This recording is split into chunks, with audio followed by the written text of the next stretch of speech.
Is-Segretarju Parlamentari Silvio Parnis nieda l-edizzjoni 2020 tal-Premju Soċjetà Ġusta biex jitfakru l-persuni li b'xi mod wettqu xogħol kbir u imprezzabbli fil-qasam tal-persuni b'diżabilità.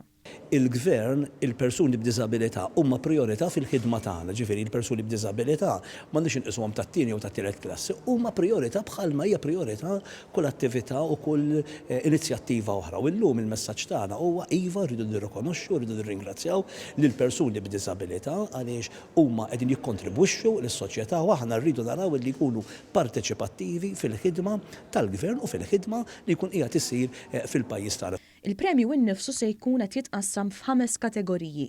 Il-premju għall-kisba tul il-ħajja fis-settur ta' diżabilità, premju għall-ħidma fit-tisħiħ tad-drittijiet tal-persuni b'diżabilità, premju Soċjetà Ġusta, premju għall-parteċipazzjoni attiva fl-isport, arti u kultura u premju għall-aktar post tax-xogħol illi jopera b'mod inklusiv. Kull min jixtieq jinnomina persuna jew organizzazzjoni għal xi wieħed minn dawn il-premji għandu jimla l-applikazzjoni rispettiva minn fuq is-sit activeaging.gov.mt.